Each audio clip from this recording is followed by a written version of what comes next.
అందరికీ నమస్తే. Welcome to MR media Telangana. నీళ్లు నిధులు నియామకాల మీద తెలంగాణ రాష్ట్రం ఏర్పడ్డది. తెలంగాణ ప్రజలందరికీ వాస్తవానికి ఇప్పుడు జరుగుతున్న పరిణామాలను బట్టి చూస్తే తెలంగాణ రాష్ట్రం అంటే ఏంది, తెలంగాణ రాష్ట్రం అంటే మనకి ఏమొస్తుంది అనేది ఒక కొద్ది అవగాహన వచ్చినప్పట్ల కూడా నీళ్ల సోయి అనేది తెలంగాణ ప్రజలకు రాలేదు అని అనిపిస్తూ ఉన్నది. మెయిన్ నీళ్లు నిధులు నియామకాల మీద ఏర్పడ్డ తెలంగాణ రాష్ట్రంలో ప్రధానంగా మనకు కావాల్సినవి నీళ్లు. గంగ లేందే గడియ తెల్లారది అంటారు. నీటి రంగంలో ఎక్కువ ప్రాధాన్యత పెట్టిండ్రు కేసీఆర్ అని చెప్పుకోవాలి. అందులో భాగంగానే కాళేశ్వరం ప్రాజెక్టు, తెలంగాణ రాష్ట్రానికి వరప్రధాని అయినటువంటి కాళేశ్వరం ప్రాజెక్టును కట్టి తెలంగాణ బీడు భూములను సస్యశ్యామలంగా మార్చిండ్రు. ఆనాడు పాటలు పాడుకునేది తలాపున వారుతుంది గోదారి మనసేను మనసెలక ఎడారి అని చెప్పేసి జలయజ్ఞంలో భాగంగా ఇవన్నీ పాటలు పుట్టుకొచ్చినాయి, గొప్ప పాత్రనే పోషించినాయి అప్పుడు ఆ పాటలన్నీ.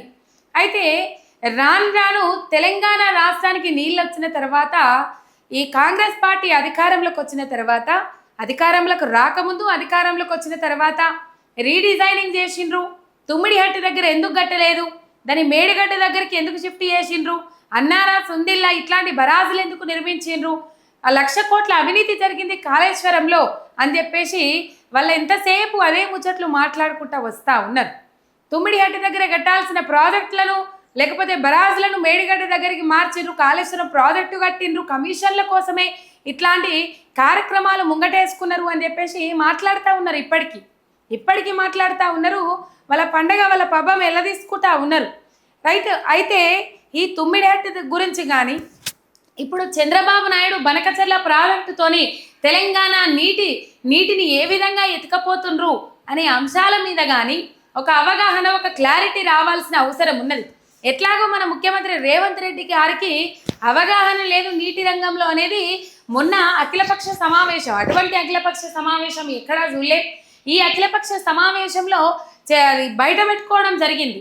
దేవాదుల ఎక్కడుంది, ఏ బేసిన్లో ఉంది అని చెప్పేసి ఇట్లాంటి అంశాలన్నీ మాట్లాడి ఆయన నాకు నాలెడ్జ్ లేదు, అవగాహన లేదు అని బయట పెట్టుకోవడం జరిగింది. రైట్. ఈ అంశాల మీద ఈ బనకచెర్ల ప్రాజెక్టు, తుమ్మిడిహట్టు దగ్గర కట్టాల్సిన ప్రాజెక్టు రీడిజైనింగు ఇవన్నీ అంశాలను క్లియర్ కట్గా మనకు ఎక్స్ప్లెయిన్ చేసేందుకు ఇరిగేషన్ ఎక్స్పర్ట్ నీటి రంగ నిపుణులు శ్రీధర్ రావు దేశపాండే గారు, అట్లనే సామాజిక ఆర్థిక రాజకీయ నిపుణులు వి ప్రకాష్ గారు ఉన్నారు. మనకు క్లియర్ కట్గా విశ్లేషణతోని అసలు ఈ ప్రాజెక్ట్ అంటే ఏంది, కాళేశ్వరం ప్రాజెక్టు ఎట్లా కట్టడం జరిగింది, కాళేశ్వరం ప్రాజెక్టు ఎందుకు డిజైనింగ్ చేయడం జరిగింది అనే అంశాల మీద, అట్లనే ఇప్పుడు బనకచెర్ల ప్రాజెక్ట్ ఏదైతే ఉన్నదో ఈ బనకచెర్ల ప్రాజెక్టు మీద పూర్తి అవగాహన కల్పిస్తారు. రైట్, మనం చూద్దాం. నమస్తే.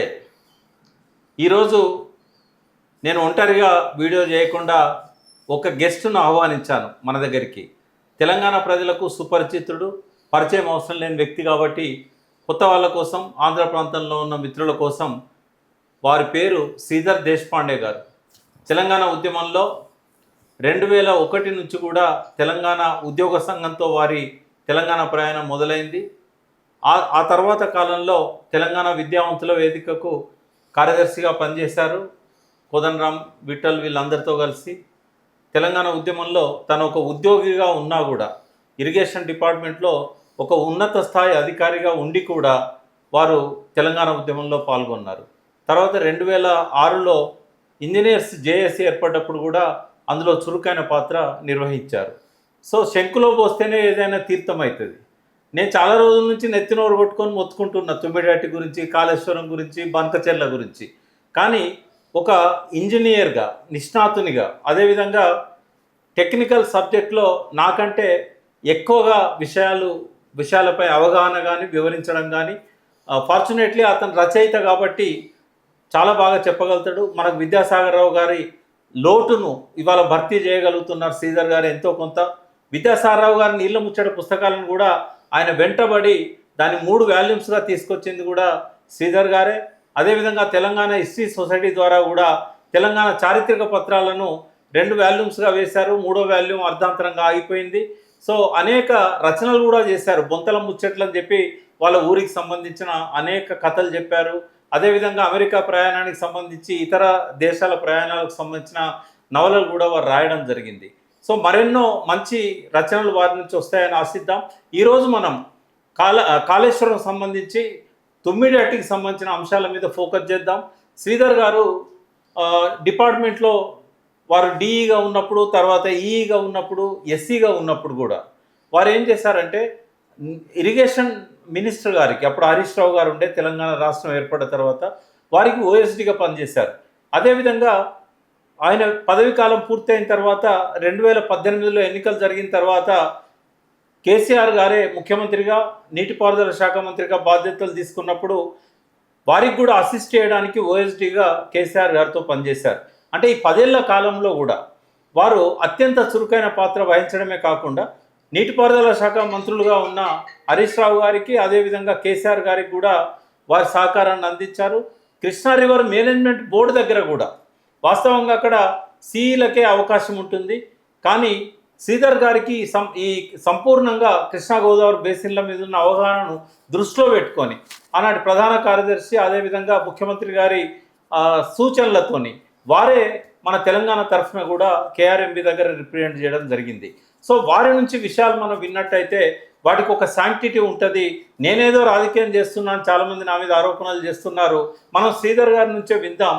ఈ జూలై 23, 2014 అదొక చారిత్రక దినం. ఎందుకంటే ఇరిగేషన్ మంత్రిగా ప్రమాణ స్వీకారం చేసిన 50 రోజుల లోపే హరీష్ రావు గారు ఇరిగేషన్ మినిస్టర్గా ఒక బృందంతో మహారాష్ట్ర అప్పటి కాంగ్రెస్ ప్రభుత్వంలో ఉన్న ఇరిగేషన్ శాఖ మంత్రిని, అధికారులను కలవడం జరిగింది.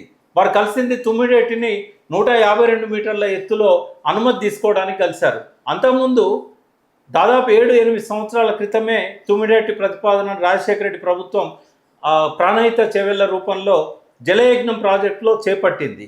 కానీ 2007 నుంచి 14 వరకు కేంద్రంలో మన్మోహన్ సింగ్ ప్రభుత్వం కాంగ్రెస్దే, మహారాష్ట్రలో కూడా పృథ్వీరాజ్ చౌహాన్, తర్వాత అంతకుముందున్న సీఎం వాళ్ళు కాంగ్రెస్ ప్రభుత్వమే, ఆంధ్రప్రదేశ్లో కూడా వైఎస్ రాజశేఖర రెడ్డి, ఆ తర్వాత రోషయ్య, కిరణ్ కుమార్ రెడ్డి కాంగ్రెస్ ప్రభుత్వమే.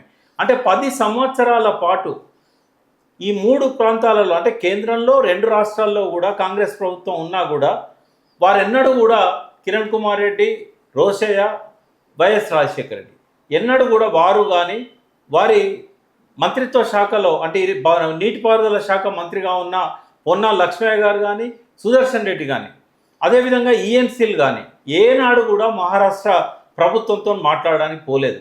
వాళ్ళు ఎన్నోసార్లు లెటర్స్ రాశారు. మీరు తుమ్మిడిహట్టి కట్టకుండానే, బ్యారేజ్ గురించి మా అనుమతి తీసుకోకుండానే 152 మీటర్ల ఎత్తున కాలువలు తవ్వుతున్నారు, చేవెళ్ళ దాకా కాలువలు తవ్వుతున్నారు, మీ డబ్బులన్నీ వృధా అయితే అని చెప్పినా కూడా ఏనాడు కూడా ఆ 3 ప్రభుత్వాలు పట్టించుకోలేదు. రాజశేఖర రెడ్డి గారు కానీ, రోషయ్య కానీ, కిరణ్ కుమార్ రెడ్డి కానీ ఆ తుమ్మిడిహట్టి బ్యారేజ్ కోసం పర్మిషన్ తీసుకోకుండానే మొబిలైజేషన్ అడ్వాన్స్ల పేరుతోని దాదాపు 10-11 వేల కోట్లు కాంట్రాక్టర్లకు ఇచ్చారు. అందులో నుంచి వాళ్ళ కమిషన్లు తీసుకున్నారు ఇదే కాంగ్రెస్ ప్రభుత్వం. కానీ ఇక్కడ మాత్రం తుమ్మిడిహట్టి బ్యారేజ్ దగ్గర పర్మిషన్ తీసుకోలే. మొట్టమొదటిసారి కిరణ్ కుమార్ రెడ్డి కొంత అధికారుల ద్వారా ఏదో ప్రయత్నం చేసినా కూడా మహారాష్ట్ర గవర్నమెంట్ను ఒప్పించడానికి ఆ రోజు పోయింది అక్కడికి హరీష్ రావు గారి బృందం. అందులో శ్రీధర్ గారు అందులో ముఖ్యమైన ఇంజనీర్గా అందులో ఉన్నారు. సో వారి మాటల్లోనే విందాం ఎందుకు 152కి అనుమతి ఇవ్వలేదు ఫడ్నవీస్ గారు. 3 సార్లు పోయారు వారు. ఒకసారి కాంగ్రెస్ గవర్నమెంట్ ఉన్నప్పుడు పోయారు హరీష్ రావు గారితో, రెండవది అక్కడ ప్రభుత్వం మారి ఫడ్నవీస్ ప్రభుత్వం వచ్చిన తర్వాత కూడా మళ్ళీ పోయారు. మూడోసారి కేసీఆర్ గారు 2015 ఫిబ్రవరి 17 నాడు రాజభవన్లో విద్యాసాగర్ రావు గారి సమక్షంలో ఫడ్నవీస్ గారితో మాట్లాడినప్పుడు కూడా శ్రీధర్ గారు వారి వెంట ఉండడం జరిగింది. సో ఈ 3 సందర్భాలలో ఎందుకు 152కి ఫడ్నవీస్ గారు ఒప్పుకోలేదు? ఎందుకంటే చాలామంది ఏమంటున్నారంటే ఇంజనీర్లు కానీ, కొంతమంది కేసీఆర్ అంటే గిట్టన్ వాళ్ళు కానీ, బీఆర్ఎస్ వ్యతిరేకులు కానీ, మేధావులమని చెప్పుకునేటోళ్ళు కానీ, జేఏసీ నాయకులని చెప్పుకున్న వాళ్ళు కానీ కేసీఆర్ గారు ప్రయత్నం చేయలేదు. ఆయన ఎంతసేపు ఆల్టర్నేట్ ప్రాజెక్ట్ కావాలనుకున్నారు తప్ప ఫడ్నవీస్ను ఒప్పించడం సాధ్యం కాదా? ఎంత నష్టపరిహారం అడిగినా కూడా తెలంగాణ ప్రభుత్వం ఇవ్వచ్చు కదా రైతులకు, మాత్రం చేయలేకపోయినా అని అన్నారు. సో ఇప్పుడు ఓవర్ టు శ్రీధర్ గారు, వారే చెప్తారు ఈ విషయాలన్నీ. నమస్తే ప్రకాష్ గారు. ఇప్పుడు మీరు చెప్పిన ఉపోద్ఘాతం తర్వాత కేసీఆర్ గారి ప్రభుత్వం ఈ ప్రాణహిత చేవెళ్ల సుజల స్రవంతి ఏదైతే వైఎస్ రాజశేఖర రెడ్డి ప్రభుత్వం చేపట్టిందో దాన్ని అమలు చేయడానికి మిగతా ఆన్గోయింగ్ ప్రాజెక్ట్స్ని ఎట్లయితే అమలు చేసే ప్రయత్నం చేశాడో కల్వకుర్తి, నెట్టెంపాడు, భీమా, కోయిల్ సాగర్, దేవాదుల ఇవన్నిటితో పాటు ప్రణత చెవులను కూడా దాన్ని కొనసాగిద్దామనే చిత్తశుద్ధితోటి ఆయన ముంబై వెళ్ళి దానికి ప్రధానమైన అడ్డంకి మహారాష్ట్రతోటి పర్మిషన్ తీసుకోవాల్సిన అక్కర ఉంది కాబట్టి ఆ ప్రధానమైన అడ్డంకిని తొలగించడానికి తెలంగాణ ప్రభుత్వం ఏర్పడిన వెంటనే నీటిపారుదల శాఖ మంత్రి హరీష్ రావు గారు ముంబై వెళ్ళారు. అప్పుడు అక్కడ కాంగ్రెస్ ప్రభుత్వం ఉంది. ఆయన వెంట వెళ్ళిన బృందంలో నేను కూడా హరీష్ రావు గారు, ఓఎస్డీ గారు, నేను కూడా ముంబై వెళ్ళాను. అక్కడ కాంగ్రెస్ ప్రభుత్వంలో హసన్ ముష్రిఫ్ అని ఇరిగేషన్ శాఖ మంత్రి అక్కడ ఉన్నారు. వారిని కలిసిన తర్వాత ఆయనకి మొత్తం ఎక్స్ప్లెయిన్ చేసిన తర్వాత ఆయన ఏమన్నారంటే మా ప్రభుత్వం గత 10 ఏళ్లుగా మా పాలసీ ఏంటంటే ఈ 152 మీటర్ల దగ్గర ఎత్తు వద్ద ముంపు చాలా ఎక్కువగా ఉంది, అక్కడ గ్రామాల్లో అలజడి ఉంది కాబట్టి మేము అనుమతించలేదు. ఇప్పుడు మీరు వచ్చారు కాబట్టి దాన్ని సానుకూలంగా పరిశీలించే అవకాశం ఉంది, కానీ మా రాష్ట్రంలో రాబోయే 4-5 నెలల్లో ఎన్నికలు ఉన్నాయి కాబట్టి ఎన్నికల ముందు మేము ఎటువంటి నిర్ణయం తీసుకోలేము. మీరు ఎన్నికల తర్వాత ఏ ప్రభుత్వం వచ్చినా వాళ్ళతో చర్చించండి, మా ప్రభుత్వం వస్తే మాతో చర్చించండి, ఇంకా వేరే వాళ్ళు వస్తే వాళ్ళతో చర్చించండి, ఇప్పుడు మాత్రం దాని మీద ఎటువంటి నిర్ణయం ప్రకటించే ఆస్కారం లేదని ఆయన స్పష్టంగా చెప్పాడు. సలహా ఇచ్చాడు, మీరు ఎన్నికల తర్వాతనే రండి అని చెప్పి. సరే ఇక చేసేది లేదని చెప్పి మేము మళ్ళీ తిరిగి వచ్చాము. బట్ ఈ లోపల ఎన్నికలు జరిగి కొత్త ప్రభుత్వం వచ్చే లోపల కూడా ఇంజనీర్ల స్థాయిలో చర్చలు జరిగినాయి. అందులో విద్యాసాగర్ రావు కూడా పాల్గొన్నారు, నేను కూడా పాల్గొన్నాను. ఇంజనీర్ల స్థాయిలో జరిగిన చర్చల్లో కూడా వాళ్ళు తమ ప్రభుత్వ వైఖరిని పునరుద్ఘాటించారు తప్ప వాళ్ళు ఎక్కడ సడలింపు వాళ్ళ వైఖరి లేదు. 152 మీటర్ల దగ్గర మేము అనుమతించము, 1 ఇంచు కూడా మీకు అక్కడ మేము అనుమతించే ప్రశ్నే లేదు, 148 తగ్గించవలసిందే అని చెప్పి వాళ్ళు కూడా చెప్పారు. సో ఎన్నికలు జరిగిన తర్వాత అక్కడ బీజేపీ ప్రభుత్వం వచ్చింది, ఫడ్నవీస్ ముఖ్యమంత్రిగా. అక్కడ కొత్త ఇరిగేషన్ శాఖ మంత్రి గిరీష్ మహాజన్ గారిని కూడా మేము మళ్ళీ ముంబై వెళ్ళి కలిసాము. ఆ బృందంలో కూడా నేను హరీష్ రావు గారి వెంట వెళ్ళాను. ఆయనకు మొత్తం మ్యాప్లన్నీ ఎక్స్ప్లెయిన్ చేసి, కొత్త మంత్రి కాబట్టి ఆయనకు మ్యాపులు తీసుకుపోయి మొత్తం కూలంకషంగా వివరాలన్నీ చెప్పిన తర్వాత ఆయన సానుకూలంగానే ఉన్నాడు. కాకపోతే ఇది నా స్థాయిలో, అంటే మంత్రుల స్థాయిలో నిర్ణయం చేయవలసిన అంశం కాదు, ఇది ముఖ్యమంత్రుల స్థాయిలో నిర్ణయం జరగాలని చెప్పి ఆయన అడ్వైజ్ చేస్తే, ఆ తర్వాత నెక్స్ట్ స్టేజ్లో ఇద్దరు ముఖ్యమంత్రుల స్థాయిలో మనకు మీటింగ్ 17 ఫిబ్రవరి 2015 నాడు ముంబైలో రాజ్భవన్లో ఏర్పాటైంది. రాజ్భవన్లో ఆనాడు అక్కడ మహారాష్ట్ర గవర్నర్గా మన తెలంగాణ బిడ్డ చెన్నమనేని విద్యాసాగర్ గారు గవర్నర్గా ఉన్నారు. ఆయన సమక్షంలో ఇద్దరు రాష్ట్ర ముఖ్యమంత్రులు దాని మీద చర్చ చేశారు. ఆయన కేసీఆర్ గారు చాలా స్పష్టంగా ఎంత మంచిగా చెప్పాడంటే, మీరు ఎంత కాంపెన్సేషన్ అడిగితే మీ రూల్స్ ప్రకారం, మీ పద్ధతి ప్రకారం మేము కాంపెన్సేషన్ పే చేస్తాము, దయచేసి అనుమతించండి. మేము నీటి కోసం పోరాటం చేసి కొత్త రాష్ట్రం సాధించుకున్నాం కాబట్టి తప్పనిసరిగా ఈ 5 ఏళ్లలో మాకున్న మ్యాండేట్ 5 ఏళ్ళు కాబట్టి 5 ఏళ్లలో ప్రాజెక్ట్ నిర్మాణం చేసి మేము నీళ్ళు ఇవ్వాల్సిన అవసరం ఉంది. మీరు త్వరగా మాకు 152 మీటర్ల దగ్గర తుమ్మిడి దగ్గర బ్యారేజ్ కట్టడానికి అనుమతిస్తే మేము ప్రాజెక్ట్ కట్టుకుంటాం.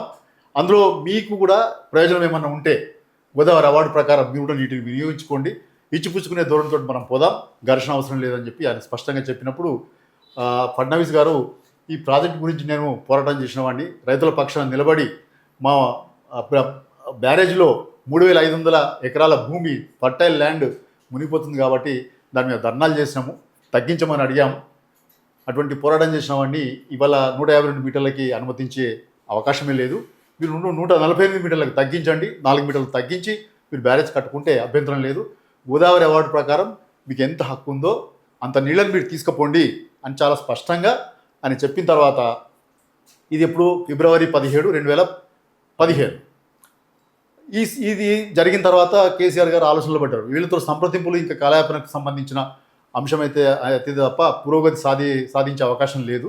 ఏం చేద్దామని ఆలోచిస్తున్న తరుణంలో సిడబ్ల్యూసీ నుంచి, సెంట్రల్ వాటర్ కమిషన్ నుంచి ఈ ప్రాజెక్టు ఏదైతే ప్రాణిత చెవిళ్ళ డిపిఆర్ని మనం పంపించున్నామో ఆ ప్రాజెక్ట్ మీద హైడ్రాలజీ డైరెక్టరేట్ నుంచి మనకు 2 లేఖలు వచ్చినాయి. ఒకటి ఫిబ్రవరిలో వచ్చింది, రెండవది మార్చిలో వచ్చింది. ఫిబ్రవరిలో వచ్చిన లేఖలో కూడా మీకు అక్కడ 160 టీఎంసీలు మనం ప్రపోజ్ చేసినాం. ఇక్కడ నుంచి 160 టీఎంసీలు ఇక్కడ నుంచి బ్యారేజ్ని తీసుకొని గ్రావిటీ కెనాల్ ద్వారా, అంటే గ్రావిటీ కాదు, కెనాల్ ద్వారా తుమ్మిడేటి నుంచి ఎల్లంపల్లికి తీసుకురావడానికి ఒక ప్రపోజల్, అంటే 116 కిలోమీటర్ల కెనాల్ ఇది. ఆ కెనాల్ ద్వారా ఎల్లంపల్లికి తీసుకొచ్చి అక్కడి నుంచి మళ్ళీ మిడ్మానేర్ నుంచి పైకి తీసుకోవడానికి ప్రతిపాదన, 160 టీఎంసీల నీటిని డైవర్షన్ చేయడానికి ప్రతిపాదన. వాళ్ళు ఏమన్నారంటే 160 టీఎంసీలు డైవర్షన్కి మీకు అక్కడ అవకాశం లేదు, నీటి లభ్యత లేదు, డిపెండబుల్ ఈల్డ్ లేదు, మీరు పునః పరిశీలన చేసుకోండి అని చెప్పి మొదటి లేఖలో రాశారు. రెండవ లేఖ మార్చిలో వచ్చింది, మార్చి 4వ తారీఖు నాడు. అందులో మరింత స్పష్టంగా మీకు 165 టీఎంసీల లభ్యత ఉన్నా కూడా అందులో 63 టీఎంసీలు పై రాష్ట్రాలు వాడుకోవాల్సిన నీళ్లు కలిసి ఉన్నాయి. ఇప్పుడు వస్తాయి నీళ్లు, వాళ్ళు కట్టుకుంటే మాత్రం భవిష్యత్తులో రాకపోయే అవకాశం ఉంది. భవిష్యత్తులో రావు అని చాలా స్పష్టంగా will not be reliably available in future అనే పదాలు వాడేని వాళ్ళు. రిలయబుల్లీ అవైలబుల్ ఇన్ ఫ్యూచర్ అని చెప్పి రాశారు. అంత స్పష్టంగా రాసిన తర్వాత దాని మీద కేసీఆర్ మళ్ళీ అందరితో కూర్చొని, ఇంజనీర్తో కూర్చొని, ఒకవైపు మహారాష్ట్ర అభ్యంతరాలు, 2 నీటి లభ్యత మీద సిడబ్ల్యూసీ రాసిన లేఖల్ని ముందర పెట్టుకొని సమీక్షించుకొని మనం ఇక్కడ లభ్యమైన నీళ్లు 148కి తగ్గించాలి కాబట్టి 148కి తగ్గిస్తే మనకు అక్కడ వాడుకోవాల్సిన నీళ్లు 44 టీఎంసీలే ఉంటాయని చెప్పి ప్రాజెక్ట్ సిమ్యులేషన్ స్టడీస్లో మన ఇంజనీర్లు తేల్చారు. అది ఊరికే వచ్చిన ఫిగర్ కాదు. ప్రాజెక్ట్ సిమ్యులేషన్ స్టడీస్ చేసిన తర్వాత మనకు 148 మీటర్ల ఎఫ్ఆర్ఎల్ దగ్గర కేవలం 44 మీటర్ల నీటిని వాడుకోవడానికి మాత్రమే అవకాశం ఉంటుంది అని చెప్పి తేల్చారు. తేల్చిన తర్వాత ఇక 44 మీటర్ల టీఎంసీల నీళ్ళు అంటే మనకు మొత్తం ప్రాజెక్ట్ అవసరాలకు సరిపోయేంత కాదు కాబట్టి ఆ నీళ్ళని ఆదిలాబాద్ జిల్లాకే పరిమితం చేసి మిగతా జిల్లాల అవసరాల కోసం, ప్రాజెక్ట్ ప్రయోజనాల కోసం మనం ప్రత్యామ్నాయం వెతుకుదామని చెప్పి వ్యాప్కోస్కి ఆ ప్రత్యామ్నాయం వెతకడానికి ఆదేశాలు ఇచ్చారు. వాళ్ళంతా సర్వేలు చేసి ఏరియల్ సర్వే, లీడర్ సర్వే, మొత్తం సర్వేలు అంతా చేసి గోదావరి నది అంతా వాళ్ళు మేడిగడ్డ దగ్గర ఒక సూటబుల్ ఇక్కడ ఒక్క నిమిషం ఇంటరప్ట్ చేస్తున్నా. ఇప్పుడు విద్యాసాగరరావు గారు గవర్నర్ ఉన్నారు కదా, ఫడ్నవీస్ నొప్పించడానికి వారు కూడా ఏమన్నా ప్రయత్నం చేశారు? అంటే వాళ్ళు అతని ముందర పూర్తి స్థాయి చర్చలు జరిగేది. కొంత ఇంట్రొడక్షన్ జరిగిన తర్వాత వీరిద్దరు మాట్లాడుకోండి అని చెప్పి ఆయన లేరు, సమావేశంలో లేరు. ఓకే, ఇద్దరు రాష్ట్రాల ముఖ్యమంత్రులే మాట్లాడుకున్నారు. కాకపోతే ఇంట్రొడక్టరీ పరిచయాలు జరిగిన అంతకాలం అతను ఉన్నాడు. ఓకే, ఇద్దరు రాష్ట్రాల ముఖ్యమంత్రులను కలిపి ఒక చోట కూర్చోబెట్టి ఆయన బర్త్డే కాబట్టి బర్త్డే గ్రీటింగ్స్ చెప్పి, కేసీఆర్ గారు బర్త్డే కాబట్టి గ్రీటింగ్స్ చెప్పి ఆయన సమావేశం నుంచి బయటకు పోయాడు. ఒకటి వీళ్ళిద్దరు మాట్లాడారు, మేమందరం కూర్చున్నాం, అందులోనే ఉన్నారు సమావేశంలో. రెండవది ఏంటంటే, ఒకవేళ మనం అంటే మన ఊహాజనితమే కావచ్చు, 152లో కనుక బ్యారేజ్ కట్టినట్టయితే అక్కడ వెంటనే మనకు నీళ్ళని తీసుకోవడానికి అవకాశం ఉండేదా? ఎందుకంటే అక్కడ ఉన్న పర్యావరణ సమస్యలు కానీ, టెక్నికల్ ఇష్యూస్ కానీ ఏమేమి ఉండేది? ఇది కూడా మనం చర్చించాల్సిన అంశమే. రెండవది ఏంటంటే, ఇక్కడ బ్యారేజ్ కట్టినందువల్ల ఇక్కడ మనకు ఈ మ్యాప్లో సరిగా లేదు కానీ యాక్చువల్గా అది స్క్యూ వస్తుంది అనమాట. మనకు barrage skew angle 40 degree skew angle వచ్చినందువల్ల అక్కడ వార్దా బ్యారేజ్ నుంచి వైన్గంగా బ్యారేజ్ నుంచి కాన్ఫ్లుయెన్స్ లో ప్రపోజ్ చేసినందువల్ల మనకు స్క్యూలో వస్తుంది. డ్యామ్ బ్యారేజ్ లెంత్ 6 కిలోమీటర్లు, 6 కిలోమీటర్ల లెంత్, 110 గేట్లు అమర్చాల్సిన అవసరం ఉంటుంది. మళ్ళీ అక్కడ 148 స్టోరేజ్ ఎంత అంటే 1.8 టీఎంసీ మాత్రమే. 1.8 టీఎంసీ కోసం మనం 6 కిలోమీటర్ల లెంత్లో బ్యారేజ్ కట్టాలి, 110 గేట్లు పెట్టాల్సిన అవసరం ఉన్నది. కాబట్టి ఇవన్నీ చూసిన తర్వాత ఇక్కడ పక్కనే చాపలాల్ వైల్డ్ లైఫ్ శాంక్చురీ ఉంటుంది, అనుకోండి దీనికి అడ్డుకొనే ఇది వేణగంగా అవతల మహారాష్ట్ర ఉంది కదా, ఇదంతా కూడా వైల్డ్ లైఫ్ శాంక్చురీ, చాపలాల్ వైల్డ్ లైఫ్ శాంక్చురీ ఉంది. దీనికి అనుమతి తీసుకోవాలంటే supreme court first state wild life board, CM గారు చైర్మన్ ఉన్న స్టేట్ వైల్డ్ లైఫ్ బోర్డు అనుమతి, అది కూడా మహారాష్ట్ర వాళ్ళు సిఫారసు చేస్తే నేషనల్ వైల్డ్ లైఫ్ బోర్డుకు పోతుంది. ఆ నేషనల్ వైల్డ్ లైఫ్ బోర్డు వాళ్ళు అనుమతి ఇస్తే కనుక ఇక్కడ అంత జటిలమైన ప్రక్రియని మనం అధిగమిస్తే తప్ప ఇక్కడ బ్యారేజ్ కట్టడానికి మనకు ఎంటర్ కావడానికి అవకాశం లేదు. 10 ఏళ్ళు ఉంటుంది. ఒకవేళ వాళ్ళు సానుకూలంగా ఉన్నా కూడా ఎన్ని రోజులను పట్టవచ్చు. అయితే కేసీఆర్ గారు ఎందుకు తొందరపడ్డారంటే, ఇక్కడ ఆత్మహత్యలు జరుగుతున్నాయి రైతుల నీళ్లు లేక, సాగునీరు లేక. మీకు గుర్తుందో లేదో, చంద్రబాబు నాయుడు పీరియడ్ నుంచి అంటే 20 సంవత్సరాల్లో 2014 దాకా 35,000 మంది రైతులు ఆత్మహత్యలు చేసుకున్నారనేది ఒక అంచనా. మరి ఈ ఆత్మహత్యలు ఆపాలంటే వెంటనే నీళ్ళు ఇవ్వాలనేది కేసీఆర్ గారి తపన. సరే, ఆయన ఆల్టర్నేట్గా మరి 148లో కట్టాలని అనుకున్నారు. ఎందుకంటే ఒప్పందం చేసుకొని వచ్చారు మీరు ఆ 148కు అనుమతి ఇచ్చారు. ఆ రోజు ఇంకా చెనాక కోరాట, ఇంకా ఏమేమి బ్యారేజ్లు ఒప్పందాలని అప్పుడు అక్కడ పెన్గంగ మీద మనకు ఆల్రెడీ 1975లో ఒక ఒప్పందం ఉంది కాబట్టి ఆ ఒప్పందాన్ని పురస్కరించుకొని మనం అక్కడ మహారాష్ట్రలో బ్యారేజ్ డ్యామ్ కట్టే పరిస్థితి లేదు, అయ్యర్ డ్యామ్ కట్టే పరిస్థితి లేదు. అక్కడ ముంపెక్ ఉంది కాబట్టి అక్కడ కూడా హైకోర్టులో కేసులు ఉన్నాయి, చాలా కాలం అది పెండింగ్లో ఉంది కాబట్టి అది డ్యామ్ కట్టే పరిస్థితి లేదని మహారాష్ట్ర కూడా ఆ డ్యామ్ సైట్ నుంచి కింద 3 బ్యారేజ్లని కట్టడానికి ఈ ఒప్పందంలో మనం పెట్టుకున్నాం. 2 బ్యారేజీలు వాళ్ళు కడతారు, ఒక బ్యారేజ్ మధ్యలో మనం కట్టడానికి వాళ్ళ అంటే ఆ 2 బ్యారేజీలు మహారాష్ట్రలో ఉన్నాయి. అంటే మహారాష్ట్రలో పైన ఒకటి ఉంది, కింద ఒకటి ఉంది, ఆ. మధ్యలో ఉండేది ఆదిలాబాద్ జిల్లా. అంటే ఇది పెన్గంగ్ ఎట్లా వస్తుంది అంటే మహారాష్ట్ర నుంచి తెలంగాణకు వచ్చి అది border ఆదిలాబాద్ జిల్లాలో మళ్ళీ మహారాష్ట్ర బార్డర్కి వెళ్ళి బార్డర్కి వెళ్తుంది. కాబట్టి మధ్యలో ఉండే ఈ రాజాపేట అనే బ్యారేజ్ ని మనం ఒప్పందంలో అది మనం కట్టుకోవడానికి చెనాక కొరాట దానికి కొద్దిగా మార్చి చెనాక కొరాటగా మార్చారు, కొద్దిగా Okay. స్థలం మార్పిడి అది జరిగింది. ఆదిలాబాద్ జిల్లాలో ఆదిలాబాద్ జిల్లాలో అటువైపు మహారాష్ట్ర ఉంటుంది, ఇటువైపు మనం ఉంటాము. ఆ. చెనాక వాళ్ళది, ఆ. కొరాట మనది. సో సో అది- 2 గ్రామాల పేర్ల మీద ఉమ్. చెనాక కొరాట అని దానికి పేరు అది పెట్టారు. ఉన్న- దానికి ఒప్పందం వచ్చింది, అది 148కు ఒక ఒప్పందం ఉంది. ఆ. తర్వాత మనకు మేడిగడ్డ దగ్గర కూడా మనం 100 మీటర్స్ అది అప్పుడే అనుకున్నారు ఆ? అప్పుడే ఆ ఒప్పందంలో ఒప్పందంలో ఉంది. మేడిగడ్డ దగ్గర 100 మీటర్స్ ఎఫ్ఆర్ఎల్ తోటి మనం అక్కడ బ్యారేజ్ కట్టడానికి 100 మీటర్స్ తోటి ఎఫ్ఆర్ఎల్ తోటి అక్కడ కూడా ఇది సుమారుగా ఏ సంవత్సరం 2016 ఇది 2016 2016 ఒప్పందం జరిగింది, సంతకాలు చేశారు. అప్పటికి లైడర్ సర్వే అయిందా? అంత అయిపోయిన తర్వాత అక్కడ సూటబుల్ సైట్ ఉందని మనం నిర్ధారించుకున్న తర్వాతనే ఒప్పందంలో చేర్చాము. సరే, ఇప్పుడు 148కు మీరు కట్టి ఆసిఫాబాద్కు మంచిర్యాలకు ఒక 2 లక్షల ఎకరాలకు నీళ్ళు ఇవ్వాలనేది ఆ 148లోనైనా చేద్దామని అనుకున్నాము. కానీ ఇక్కడ ఉండే సాంకేతిక సమస్యల కారణంగా ఆ. చాలా కాలం అది ఆలోచన చేసి తరచనపరం జరిగింది. ఎట్లా కట్టడము, 1.8 టీఎంసీ కోసం మనం 6 కిలోమీటర్లు డ్యామ్ కట్టడం, 110 గేట్లు దాని కట్టడం ఖర్చు అవసరమా? దాని ఖర్చు అప్పటికే ఈ వీళ్ళు అంటే ప్రణత చెవెళ్లలో దాని స్కీమే 1800 crores. ప్రణత చెవెళ్లలో రూపొందించినప్పుడే 1800 crores. 10 ఏళ్ల తర్వాత దాన్ని మనం 4000 కోట్లు దాటింది.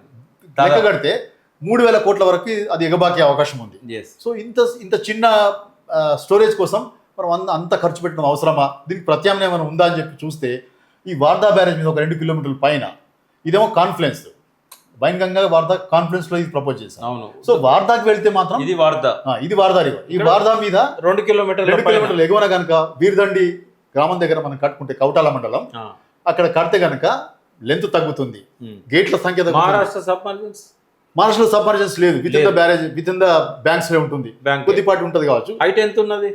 హైట్ 152 దాకా వెళ్ళొచ్చు ఇక్కడికి. ఇది పైన ఉంటుంది కాబట్టి 152 దగ్గర మనకు బ్యారేజ్ ఎఫ్ఆర్ఎల్ కట్టుకోవచ్చు, అవకాశాలు ఉన్నాయి. గ్రావిటీ ద్వారా ఆల్రెడీ తవ్విన కాలువకి మనం ఒక లింక్ కాలువ తీసుకొస్తాం. అంటే ఇక్కడ హెడప్ అయితే కాబట్టి 153 154 దాకా 152 లెవెల్లో నీళ్ళు అవుతాయి కాబట్టి మన గ్రావిటీ ఒక లింక్ కెనాల్, ఈ కెనాల్ కి ఆల్రెడీ తవ్వినది కాబట్టి 2 కిలోమీటర్లే కాబట్టి 75 కిలోమీటర్లు ఈ కాలువ తవ్వినారు కాబట్టి దీనికి ఇక్కడ నుంచి లింక్ ఒకటి తవ్వితే సరిపోతుంది, గ్రావిటీ ద్వారా నీళ్ళు వస్తాయి. సో ఇంకొకటి విషయం ఏంటంటే చాలా కాలం ఇది తుమ్మిడెట్టు నుంచి ఎల్లంపల్లికి గ్రావిటీ ద్వారా నీళ్ళు వస్తాయి అసలు ముందు చెప్పండి. 148లోనేమో రిజర్వాయర్ ఉంటుంది, 152లోనేమో కాలువలు ఉంటాయి, దానికి ఇంకో లిఫ్ట్ పెట్టాలిగా. ఒకవేళ కనుక 4 మీటర్ల లిఫ్ట్ ఇక్కడ కూడా అవసరం అవుతుంది. కానీ 152 దగ్గరనే బ్యారేజ్ కట్టినా కూడా ఒరిజినల్ ప్రపోజల్లోనే ఇక్కడ మీరు చూడండి, ఇది ఈ మ్యాప్ మన ఇంజనీర్లు రూపొందించింది, క్యాబినెట్ సబ్ కమిటీకి వాళ్ళు ఇచ్చిన ప్రజెంటేషన్ లో పెట్టిన స్లైడ్ ఇది. ఇది 2016 9 ఏప్రిల్ నాడు వాళ్ళు ఏదైతే presentation cabinet sub committee members కి ఇచ్చారో అందులో పెట్టిన స్లైడ్ ఇది. చాలా స్పష్టంగా ఈ గ్రావిటీ కెనాల్ లెంత్ 9 నుంచి ఎల్లంపల్లి దాకా 116 కిలోమీటర్లు. 116 కిలోమీటర్లలో గ్రావిటీ కెనాల్ అంటే దీని సెగ్మెంట్స్ గా వివరించింది. గ్రావిటీ కెనాల్ 74 కిలోమీటర్లు. ఇక్కడ 74 కిలోమీటర్ల దగ్గర ఒక లిఫ్ట్, ఫస్ట్ లిఫ్ట్ 29 మీటర్స్, తర్వాత tunnel from 72 to 92, 74 to 92 kilometres tunnel, మళ్ళీ లిఫ్ట్ 2 ఎక్కడ 92 కిలోమీటర్స్ దగ్గర 19 మీటర్ లిఫ్ట్, మళ్ళీ గ్రావిటీ కెనాల్ 92 to 102. అంటే 2 లిఫ్ట్లు ఇక్కడనే వస్తున్నాయి. అంటే ఇక్కడ 148 ఇది 152 దగ్గర, అది 148 తో కంపేర్ చేస్తే చిన్న స్పాట్ లిఫ్ట్ ఒకటి కావాలి, 3 లిఫ్ట్లు. సో ఇక్కడనే ఈ గ్రావిటీ కెనాల్ అని ఏదైతే ప్రచారం చేస్తున్నారో అందులోనే 2 లిఫ్ట్లు మునిగినాయి. అలా 2 ఉన్నాయి, మూడో లిఫ్ట్ 148 దగ్గర వస్తుంది. నీళ్ళు ఎన్ని ఎత్తిపోసినా కూడా లిఫ్ట్లు ఉన్నప్పుడు 3 లిఫ్ట్లు ఉన్నాయి కదా, మరి ఇక్కడ కూడా మేడిగడ్డ ఒక లిఫ్ట్, అంటే కన్నెపల్లి పంప్ హౌస్, అన్నారం 2వ లిఫ్ట్, సుందిలో పోయడానికి, మళ్ళీ సుందిలో నుంచి ఎల్లంపల్లి పోయడానికి 3 లిఫ్ట్. ఇప్పుడు ఈ 2 లిఫ్ట్ల హైట్ కనుక చూస్తే 48 మీటర్స్ ఇక్కడనే వస్తుంది మనకు. 48 meters lift already Pranahita Chevella scheme లో ఉంది. అది గ్రావిటీ కాలువ కాదు. కానీ ఎంత ప్రచారం జరిగిందంటే ఖర్చు ఎట్లా తగ్గుతుంది. ఇప్పుడు నేను అనేది ఏంటంటే అక్కడ 3 లిఫ్ట్లు, అవును 52 మీటర్లు 3 లిఫ్ట్లు కలిపి, ఇక్కడ కూడా మేడిగడ్డ నుంచి ఎల్లంపల్లికి పోయడానికి ఇక్కడ కూడా 3 లిఫ్ట్లు ఉన్నాయి. ఇక్కడ నేను అందుకే చెప్తున్నా కదా, నా పుస్తకంలో నా వ్యాసాల్లో చాలా సార్లు రాసిన విషయమే. అది గ్రావిటీ కెనాల్ కాదు, చాలా బ్యాడ్ తప్పుడు ప్రచారం జరుగుతున్నది, ఈవెన్ తప్పుడు propaganda జరుగుతున్నది. కూనంనేని సాంబశివరావు గారు ఇన్ని సమయానికి ప్రెస్ ఆయనే కాదు, చాలా మంది అదే చెప్తున్నారు, రాజకీయ నాయకులు అందరూ అదే చెప్తున్నారు, మేధావులు అందరూ అదే చెప్తున్నారు. కానీ ఇక్కడ స్పష్టంగా మనకు 2 లిఫ్ట్లు, ఈ గ్రావిటీ కెనాల్ ఏదైతే అని అంటున్నారో అందులోనే 2 లిఫ్ట్లు మనకు 152 మీటర్స్ సేపాల దగ్గరనే ఉన్నాయి. This slide is taken from the PPT presented to cabinet subcommittee on 9th April 2016. 2016 9th April రోజు. Yes.